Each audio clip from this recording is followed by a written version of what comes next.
જય માતાજી મિત્રો, હર હર મહાદેવ. સ્વાગત છે તમારું મારી યુટ્યુબ ચેનલ આજના સત્સંગમાં. આજના વિડીયોમાં આપણે સાંભળવાના છીએ ફાગણ વદ એટલે કે કૃષ્ણ પક્ષની પાપ મોચીની એકાદશીની વ્રત કથા, મહિમા અને વિધિ તથા વિધાન. મિત્રો, કૃષ્ણ પક્ષની આ પાપ મોચીની એકાદશી જ નામ સાર્થક કરે છે કે પાપોનો નાશ કરનારી છે. જરૂર મનુષ્યએ આ એકાદશીનું વ્રત કરવું જોઈએ, ફળાહાર કે ઉપવાસ રાખવો જોઈએ. પણ જો શરીર સાથ ન આપતું હોય અને ભૂખ્યા ન રહેવાતું હોય તો એક ટાઈમ ભોજન કરીને પણ તમે આ વ્રત કરી શકો છો. એટલે કે સાંજે ભોજન કરવું, જેમાં રાંધેલો ભાત, લસણ, ડુંગળી વગેરે તામસિક સેવન ન કરવું જોઈએ. મિત્રો, આ એકાદશી વિશે એવું કહેવામાં આવ્યું છે કે કોઈ પાપીમાં પાપી જીવ મરણ પથારીએ હોય અને ખૂબ જ વેદના તથા પીડા થતી હોય, તેનો જીવ જતો ન હોય તો આ એકાદશીના વ્રતનું ફળ સંકલ્પ કરી તેના કાનમાં કહી અને જળ જો તુલસીના ક્યારામાં છોડી તુલસીનું પાન હાથમાં લઈને સંકલ્પ કરવાનું હોય છે. તો તે ગમે તેવો પાપી જીવાતમાં હશે તો પણ તે મોક્ષને પામી જશે. એવું આ એકાદશીનું મહત્ત્વ છે. જો તમને મારો વિડીયો પસંદ આવે તો લાઈક કરજો, શેર કરજો અને સબસ્ક્રાઈબ કરજો. કોમેન્ટમાં જય વિષ્ણુ ભગવાન જરૂરથી લખજો. ચાલો હવે આપણે સાંભળીએ એકાદશીનું મહાત્મય. ભગવાન શ્રી કૃષ્ણે અર્જુનને કહ્યું, એકવાર નૈમિષારણ્યમાં સૌનક આદિ 88,000 ઋષિમુનિઓ એકઠા થયા હતા. ત્યારે સૌનકાદિક ઋષિઓએ સૂતજીને પ્રાર્થના કરતા કહ્યું કે હે સૂતજી, આપ એકાદશીનું મહાત્મ્ય સંભળાવવાની કૃપા કરો. ત્યારે સૂતજીએ કહ્યું કે હે મહર્ષિઓ, આપણા ઋષિ મુનિઓએ પાપ પુણ્યનો, સ્વર્ગ નર્ક આદિનો વિચાર ધ્યાનમાં લઈ મનુષ્યને સારા માર્ગે ચાલવા, સારા કર્મો કરવા, જપ, તપ, વ્રત, ઉપવાસ કરવા સૂચન કરેલ છે. આમાં એકાદશીના વ્રતનું મહાત્મય મોટું છે. એકાદશી એટલે કે 11. દર માસમાં 2 11 આવે છે. એક સુદમાં એટલે કે શુક્લ પક્ષમાં અને બીજી વદમાં એટલે કે કૃષ્ણ પક્ષમાં આવે છે. આમ 12 માસમાં કુલ 24 એકાદશી થાય છે. ઉપરાંત 3 વર્ષે આવતા અધિક માસની 2 એકાદશી એટલે કુલ 26 એકાદશીઓ કરવામાં આવે છે. જો તમે 26 એકાદશીના વ્રત ન કરી શકો, તેણે અષાઢ સુદ શુક્લ એકાદશી એટલે કે દેવશયની એકાદશીથી કારતક સુદ શુક્લ એટલે કે દેવ ઉઠી પ્રબોધિની એકાદશીની સુધીની બધી એકાદશીઓ કરવી જોઈએ. એકાદશીમાં ઉપવાસ કરવામાં આવે છે. ઉપવાસ પણ 2 પ્રકારના હોય છે. મનુષ્ય લોકો સુદ પક્ષની અને કૃષ્ણ વદ પક્ષની એમ બંને એકાદશીનો ઉપવાસ કરી શકે છે. એ જ પ્રમાણે શુક્લ પક્ષની ક્ષય વિધિ હોય તો વ્રત કરવું. વૈષ્ણવોએ કૃષ્ણ પક્ષની એકાદશી કરવી જોઈએ. આ એકાદશીનું વ્રત શૈવ, વૈષ્ણવ અને શૂદ્ર દરેક કરી શકે છે. ફક્ત પરણેલી સ્ત્રીઓએ પતિની આજ્ઞા સિવાય એકાદશી ન કરવી જોઈએ. એકાદશી વ્રત કરનારી પ્રાતઃકાળમાં ઉઠી સ્નાનાદિથી નિવૃત્ત થઈ સ્વચ્છ કપડાં પહેરી ભગવાનનું પૂજન ફળ, સુગંધિત ફૂલ, દ્રવ્યોથી આદિથી કરવું.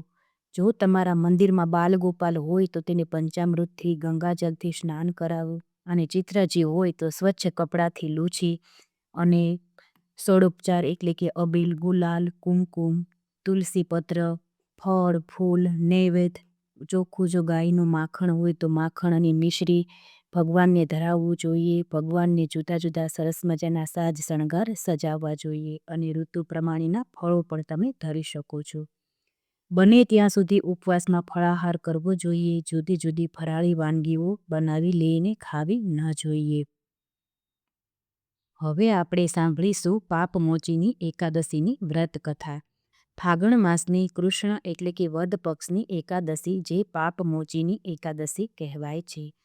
ધર્મરાજ યુધિષ્ઠિર બોલ્યા કે હે ભગવાન, મેં ફાગણ માસના શુક્લ પક્ષની એકાદશીનું મહાત્મ્ય સાંભળ્યું. હવે તમે ફાગણ માસના કૃષ્ણ પક્ષની એકાદશી વિશે બતાવો. આ એકાદશીનું નામ શું છે, એમાં કયા દેવતાની પૂજા કરવામાં આવે છે તથા તેની વિધિ કઈ છે, તે બધું હું વિસ્તારપૂર્વક જાણવા માંગુ છું.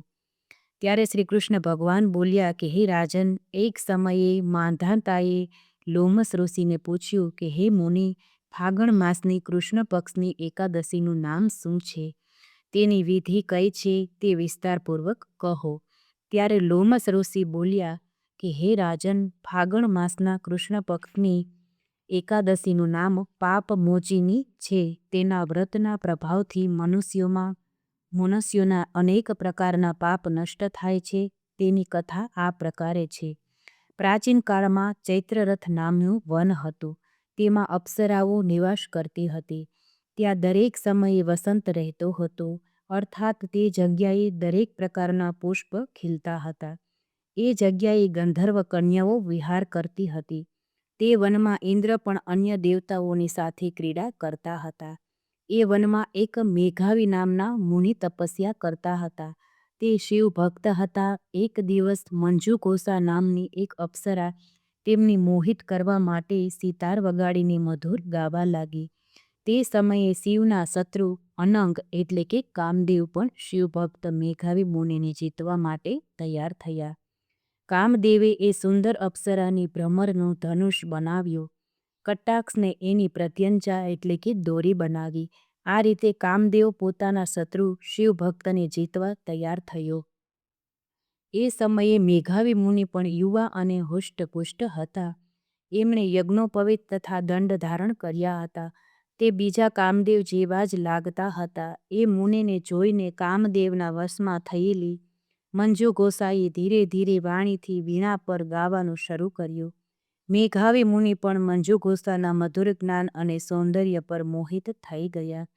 તે અપ્સરાએ મુનિને કામથી પીડિત જાણતા એમને આલિંગન કરવા લાગી. તે મુનિ એના સૌંદર્ય પર મોહિત થઈને શિવ રહસ્ય ભૂલી ગયા અને કામનામાં વશીભૂત થઈ તેમની સાથે રમણ કરવા લાગ્યા. એ મુનિ કામના વશીભૂત થવાના કારણે એ સમયે તેમને દિવસ રાત્રિનું કંઈ પણ ધ્યાન ન રહ્યું અને ઘણા સમય સુધી રમણ કરતા રહ્યા. એક દિવસ મંજુઘોષાએ મુનિને કહ્યું કે હવે મને ઘણો સમય થયો છે, હવે સ્વર્ગમાં જવાની આજ્ઞા આપો.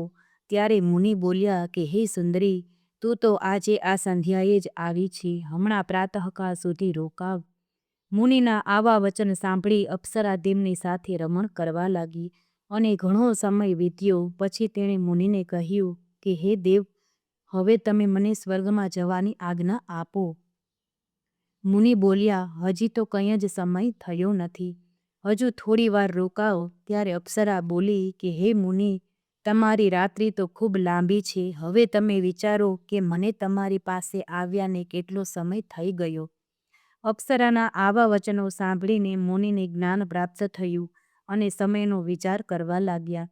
જ્યારે રમણ કરતા તેનું પરિણામ 57 વર્ષ 7 માસ અને 3 દિવસ જ્ઞાત થયું, તો તે અપ્સરાને કાળીનું રૂપ સમજવા લાગ્યા. તે ખૂબ ક્રોધિત થયા અને તેણે તપ નાશ કરનારી અપ્સરાની તરફ જોવા લાગ્યા. તેમના અધર કંપવા લાગ્યા અને ઇન્દ્રિયો વ્યાકુળ થવા લાગી.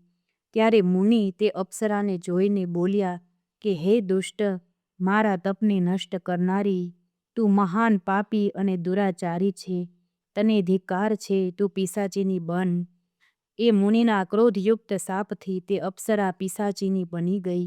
ત્યારે તે બોલી કે હે મુનિ, હવે તમે ક્રોધ ત્યાગીને પ્રસન્ન થાવ અને શાપનું નિવારણ કરો. વિદ્વાનોનું કહેવું છે કે સાધુઓની સંગત સારું ફળ આપે છે. તો મેં તમારી સાથે ઘણા વર્ષ વ્યતીત કર્યા છે, તેથી તમે મારા પર પ્રસન્ન થઈ જાઓ.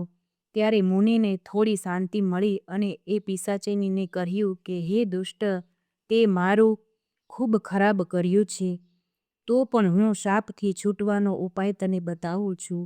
ફાગણ માસની કૃષ્ણ પક્ષની જે એકાદશી છે તેનું નામ પાપમોચિની છે. તે એકાદશીનું વ્રત કરવાથી તું પિશાચિનીના દેહથી છૂટી જઈશ. આ પ્રકારે મુનિએ તેને સમસ્ત વિધિ બતાવી દીધી અને પોતાના પાપના પ્રાયશ્ચિતના માટે પોતાના પિતા ચ્યવન ઋષિ પાસે ગયા. ચ્યવન ઋષિ પોતાના પુત્ર મેઘાવીને જોઈને બોલ્યા કે હે પુત્ર, આ તે શું કર્યું? તારા સમસ્ત તપ નષ્ટ થઈ ગયા. મેઘાવી બોલ્યા હે પિતાજી, મેં ખૂબ મોટું પાપ કર્યું છે, તમે એનાથી છૂટવાનો ઉપાય બતાવો.